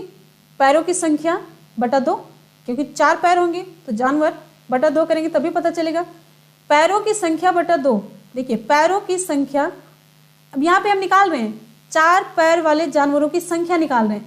पैरों की संख्या बटा 2 माइनस सिरों की संख्या, तो पैरों की संख्या 192 बटा 2 माइनस सिरों की संख्या 80 कर दीजिए, तो 2 9 18 2 6, तो 96 में से 80 जाएगा, कितना आ जाएगा? ठीक, कितना हो गया? 16। तो यहां पे समूह में खरगोश की संख्या कितनी हो जाएगी? 16। क्लियर है? चलिए अगले क्वेश्चन पे आ जाते हैं। विकल्प आपके यहाँ पे सही हो जाते हैं 16। नेक्स्ट क्वेश्चन पे आते हैं। राजू को एक कमरे की पुताई करनी है, उसे ज्ञात होना चाहिए। राजू को एक कमरे की पुताई करनी है तो उसे क्या ज्ञात होना चाहिए? कमरे का आयतन या चारों दीवारों का क्षेत्रफल या चारों दीवारों तथा छत का क्षेत्रफल या फर्श का क्षेत्रफल। 114 का यहाँ पे विकल्प हमारा कौन सा सही होगा? 114। जल्दी से आप लोग रिप्लाई करिए, ये तो आसान सा क्वेश्चन है। 114 का ऑप्शन यहाँ पे आपका सही हो जाएगा सी, कमरे की चारों दीवारों तथा छत का क्षेत्रफल इसको ज्ञात होना चाहिए। अगले क्वेश्चन पे आते हैं। नेक्स्ट है, यदि √2 इज इक्वल टू 1.411 हो तो तो फिर ये 2 √2 प्लस 1 इसका मान क्या होगा? अगर √2 बराबर इतना है तो इसका मान क्या होगा? अब यहाँ पे आपको सॉल्व करना पड़ेगा। देखिए सॉल्व कैसे, चलिए कर लेते हैं। देखिए √2 का मान ये है तो इसका मान रखना पड़ेगा, दुनिया भर का कैलकुलेशन है इसमें। √2 की जगह पे इसको रखिए 1.414 प्लस 1, चलिए प्लस 1 माइनस 3, फिर 1.414 माइनस 1, ये हो गया। अब इसे अब गुणा करिए, ठीक है, फिर इसे पूरा हल करिए आप लोग तो आ जाएगा उत्तर आपका कितना सही हो जाएगा। चलिए हल करते हैं।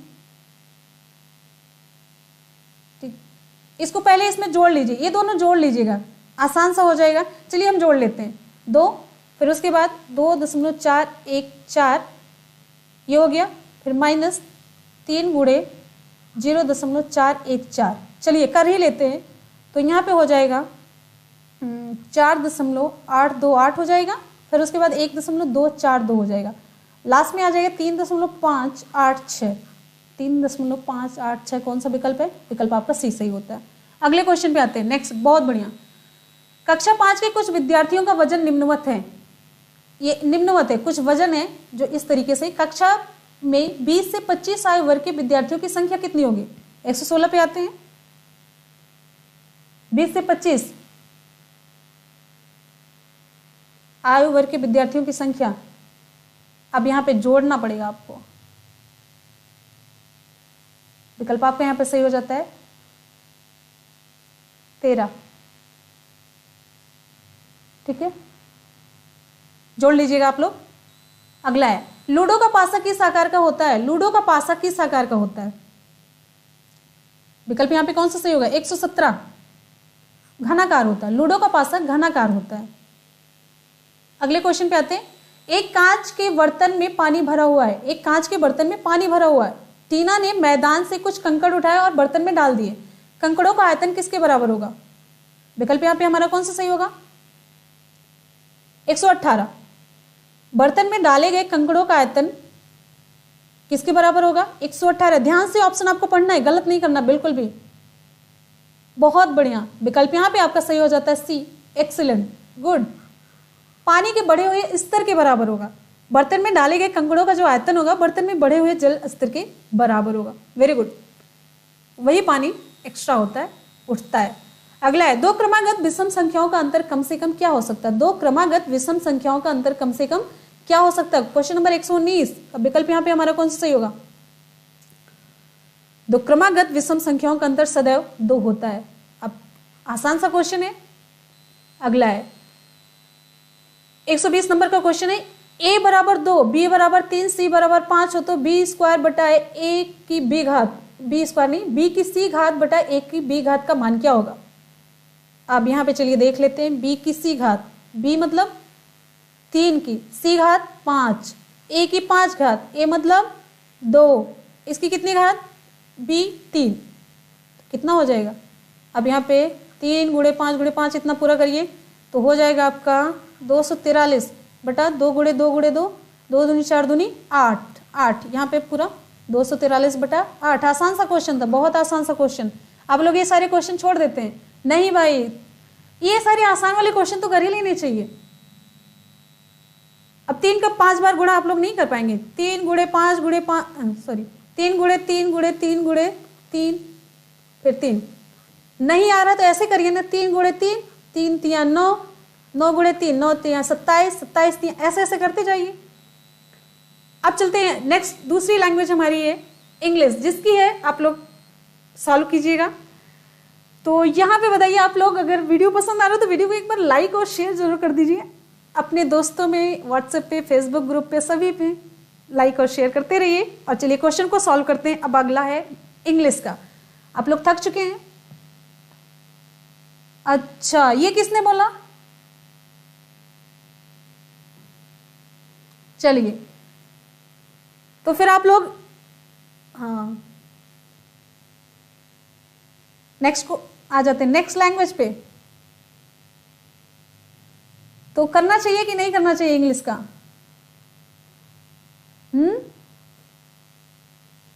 मैथ्स 22 में से 30, 30 में से 22, very good, thank you so much Suraj, thank you so much.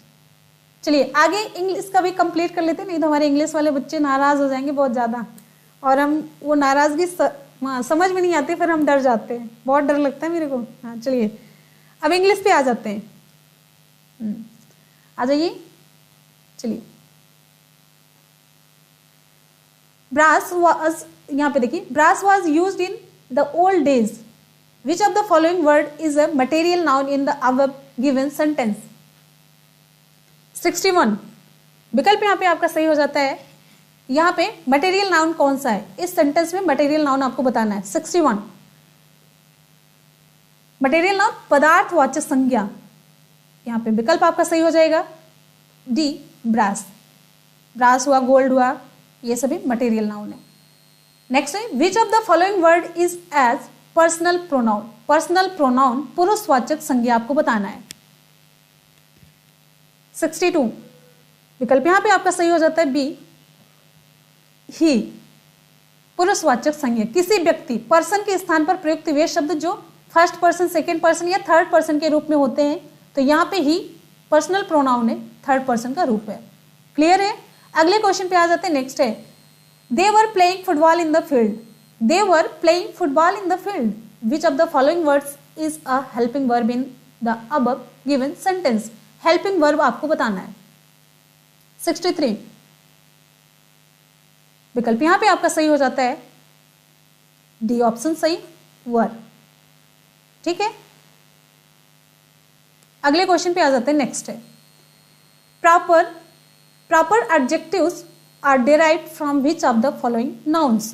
Proper adjectives 64 जो एडजेक्टिव प्रॉपर नाउन द्वारा बनाए जाते हैं वे प्रॉपर एडजेक्टिव कहलाते हैं। जैसे यहाँ पे विकल्प 64 का ऑप्शन हमारा कौन सा सही हो जाएगा, बी प्रॉपर नाउन हो गया।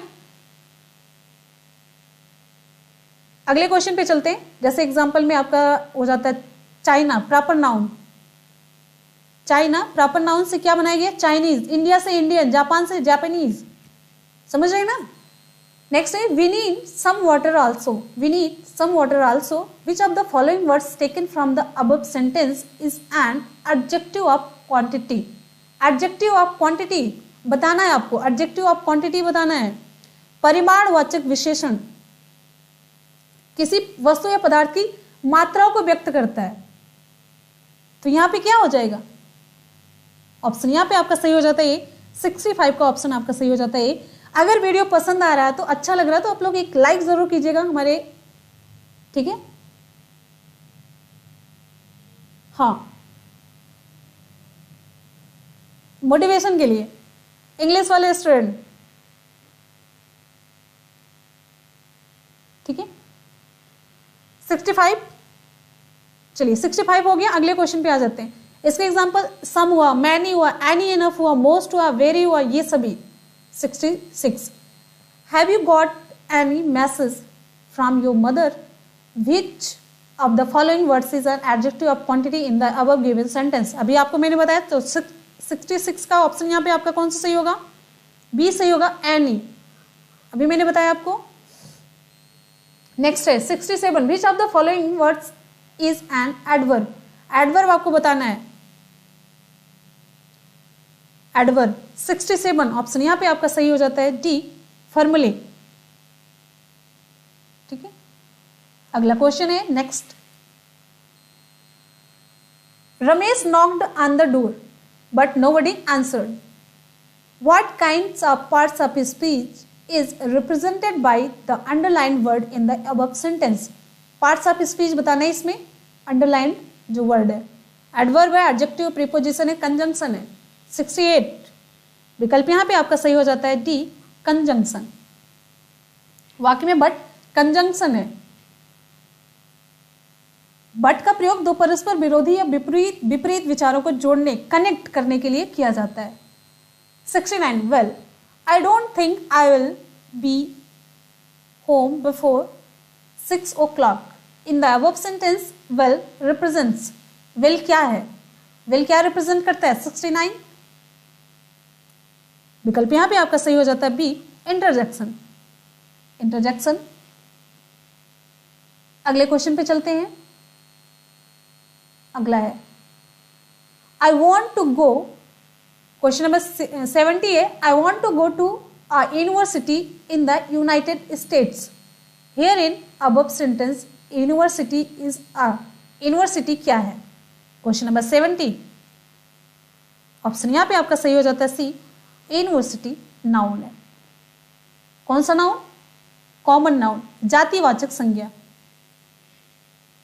आप सभी जान रहे, वस्तुओं, ऑब्जेक्ट्स हुआ, प्लेस हुआ, जानवर, पौधों आदि के जो नाम है, सामान्य नाम, वो कॉमन नाउन के अंतर्गत आते हैं।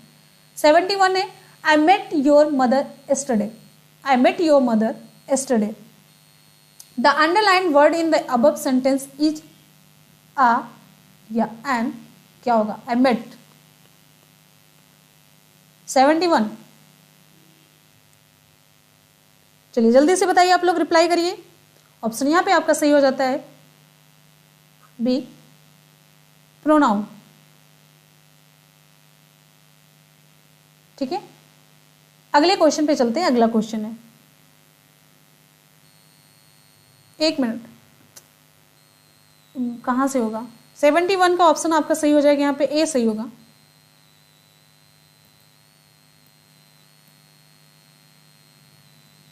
ठीक है, रुक जाइए। ए,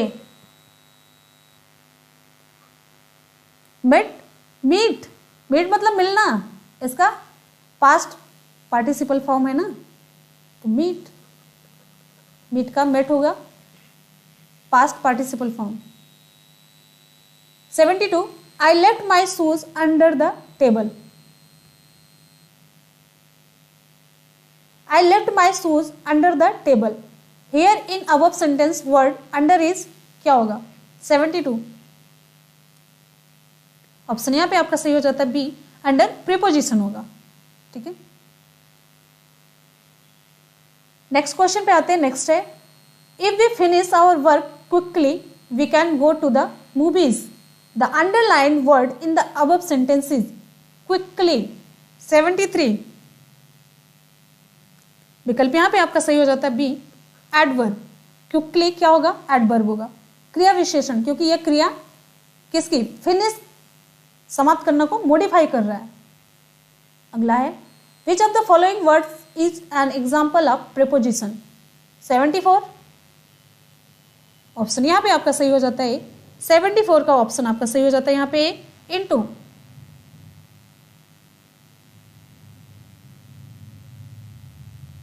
अगले क्वेश्चन पे आते हैं, which of the following word is an example of conjunction. आपको कंजंक्शन बताना है। 75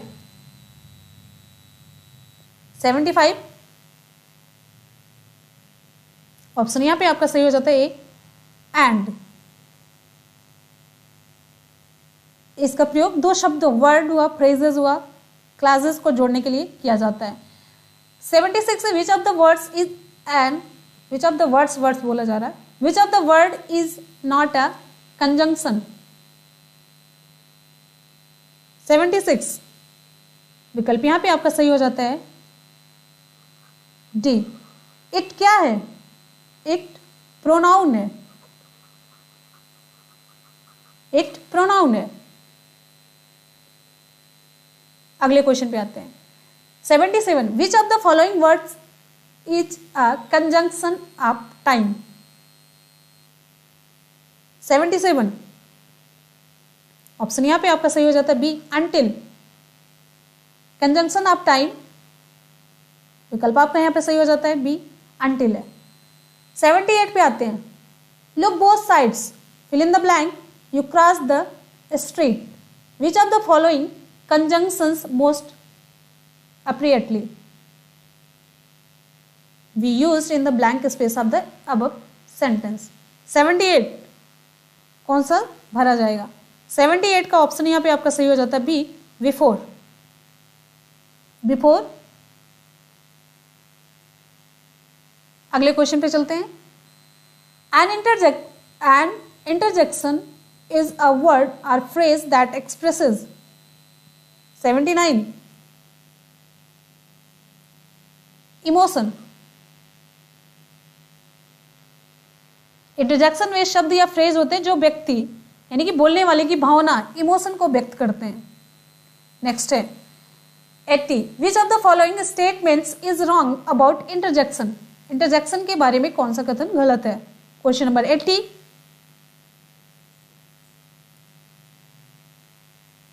ऑप्शन आपका सही हो जाता है यहां पे D, sounds can not be used eight interjections. कुछ साउंड्स यूज किए जाते हैं, इंटरजेक्शन के रूप में यूज किए जाते हैं। अगले क्वेश्चन पे चलते हैं। Which of the following words has homophone. Elephant, horse, deer, cheetah. Question number 81 पे आते हैं। 81 जल्दी से आप लोग रिप्लाई करिए। विकल्प यहां पे आपका सही हो जाता है सी। ठीक है, हिरण हो गया। फिर डियर, ये देखिए डियर मतलब क्या हो जाता है? प्यारा, प्रिय। ये सब जिनका उच्चारण, प्रोनाउंसिएशन समान होता है लेकिन उनके अर्थ भिन्न भिन्न होते हैं, वो क्या कहलाते हैं? होमोफोन कहलाते हैं। अगला है 82 in the care of making request we usually ask for something in a polite and indirect way, and for this purpose we use some words given in options below but find one that is incorrect। Polite request हेतु अधिकांशतः किसका प्रयोग होता है? 82 का यहाँ पे option आपका सही हो जाएगा डी। देखिए पोलाइट या रिक्वेस्ट के लिए अधिकांशतः कैन, कुड, मे, वुड, ये सभी, वुड यू माइंड, इन सभी वर्ड फ्रेज का प्रयोग किया जाता है। यहां वांट नहीं होगा। ठीक है, ऑप्शन आपका सही हो जाता है डी। अगर ये पूरा सेंटेंस आप इससे स्टार्ट करते हैं, आई वांट से पूरा वाक्य अगर प्रारंभ करते हैं तो इम्पोलाइट, असभ्य प्रतीत होता। तो विकल्प यहां पे आपका डी सही होगा, वांट नहीं होगा। फिर है which of the following letters in the words given below is silent. यहाँ पे देखिए हेट, नेम, लाइक में कौन सा साइलेंट है? 83 का ऑप्शन यहाँ पे सही हो जाता है आपका डी, ई है। इसका उच्चारण नहीं हो रहा है। Name, like. This is my box which of the following word taken from the above sentence is a common noun. इसमें कॉमन नाउन 84 का ऑप्शन यहाँ पे सही हो जाता है आपका सी, बॉक्स। ठीक, चलिए अगले क्वेश्चन पे आ जाते हैं। अगला क्वेश्चन है which of the following words is a personal pronoun. Which of the following words is a personal pronoun. 85 विकल्प यहाँ पे आपका सही हो जाता है सी, ही। अभी मैंने बताया। नेक्स्ट है Anita has got 5 pencils. Anita has got 5 pencils. Pick up the kind of adjective for underline word in the above sentence from the following options. 86 option सही हो जाता है आपका D, adjective of number. Adjective of number संख्यावाचक विशेषण। Countable noun pencil plural form के number को शब्द 5 के द्वारा दर्शाया गया है, तो यहाँ पे एडजेक्टिव ऑफ नंबर होगा संख्यावाचक विशेषण। We looked in the basement. We looked in the basement. Which of the following part taken from above sentence is an adverb phrase? 86 option यहाँ पे आपका कौन सा सही होगा? 87 पे आ जाते हैं। 86 हो गया कंप्लीट। 87 इन द बेसमेंट, ठीक है। अगला क्वेश्चन है He climbed up the ladder to get into the room. Select the option representing two prepositions used in the above sentence. 88 में two prepositions कौन से होंगे? दोनों। विकल्प यहाँ पे आपका सही होना चाहिए सी, अप और इनटू, ठीक है। अप और इनटू, ये हो गया, ये हो गया। अप और इनटू। नेक्स्ट है to introduce a contrasting idea which of the following conjunction is used. To introduce 89 विकल्प यहाँ पे आपका कौन सा सही होगा?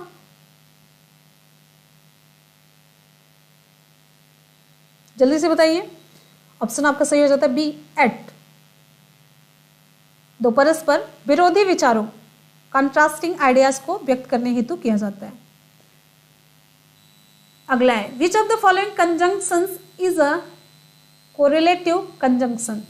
कोरिलेटिव कंजंक्शंस कौन से हैं? Question number 90। A, either or. Correlative सदैव पेयर फॉर्म में प्रयुक्त होते हैं, युग्म रूप में। यही इसका आसान तरीका होता पहचानने का। इधर आर, नीदर नार, या नॉट ओनली बट आल्सो, इस तरीके से, ठीक। तो यहाँ पे आपका इंग्लिश का हो जाता है कंप्लीट पूरा 30 क्वेश्चन। 30 क्वेश्चन में आप लोग कितना स्कोर कर पाए आप लोग जरूर बताइएगा, ठीक है।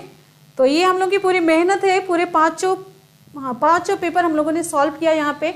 इवन 5 क्या 6 पेपर सॉल्व किया। पूरे 180 क्वेश्चन हम लोगों ने सॉल्व किया है। तो कब से बैठे हैं, देख रहे हैं। तो एग्जाम से पहले आप लोगों का कॉन्फिडेंस आ जाता है। या फाइनली हो गया कंप्लीट। हम लोगों ने 6 पूरे क्वेश्चन पेपर सॉल्व कर लिए। यहाँ पे देखिए, पहला था मेरा सीडीपी हम लोगों ने देखा। दूसरा हिंदी का पोर्शन देखा। तीसरा ईवीएस का एनवायरनमेंट का कंप्लीट किया। फिर चौथा क्या था, संस्कृत हम लोगों ने कंप्लीट किया। फिर उसके बाद मैथमेटिक्स हुआ, फिर इंग्लिश। इतने सब्जेक्ट हम लोगों ने यहाँ पे एक बार में कर लिए कंप्लीट। आप लोगों को कैसे लगे क्वेश्चन, हमेशा की तरह अपना आइडिया जरूर दीजिएगा। और आज का सवाल आप लोगों के लिए, चलिए सवाल करना है कि नहीं करना है? चलिए सवाल कर लेते हैं, ठीक। सीडीपी में मैंने क्वेश्चन पूछा था, बुद्धि का द्विकारक सिद्धांत किसने दिया। अब चलते हैं हिंदी में पूछते हैं। हिंदी में आपसे रचनाएं पूछ लेते हैं। प्रेमचंद के अधूरे उपन्यास का नाम आपको बताना है। क्वेश्चन नंबर तीसरा मैंने क्या करवाया था, ईबीएस करवाया था। तीसरे में ईवीएस में क्या पूछें, जो आपके एग्जाम में भी क्वेश्चन पूछा जाए। चलिए, मिनी माता रोग किसकी वजह से होता है? पेट क्वेश्चन। 3 ही क्वेश्चन दीजिए रिप्लाई आप लोग, बस 3 ही क्वेश्चन की रिप्लाई करिए। चलिए, बहुत हो गया। और आप लोग, इससे ये पता चलेगा आप लोग शुरू से लास्ट तक वीडियो देखते हैं कि नहीं, अब कुछ दिमाग में भर रहा है कि नहीं। 1-2 दिन में एग्जाम होने वाला है। तो चलिए मिलते हैं फिर नेक्स्ट वीडियो में। तब तक के लिए आप लोग अपना ख्याल रखिएगा। जाते जाते वीडियो को लाइक और एक शेयर जरूर करिएगा, जिससे कि सभी तक ये वीडियो पहुंचे और सभी स्टूडेंट इसका फायदा उठा सके। आप ही लोगों के लिए आपके अपने चैनल वनडे एग्जाम टारगेट पे प्रयास चल रहा है, ठीक है। और हमारी एक सीट पक्की होनी चाहिए, ऐसा हम लोग लक्ष्य लेके चले और लक्ष्य को पूरा करेंगे। जल्दी आप लोग एग्जाम देके आइए, फिर आगे की तैयारी को स्टार्ट किया जाए। चलिए मिलते हैं फिर नेक्स्ट वीडियो में।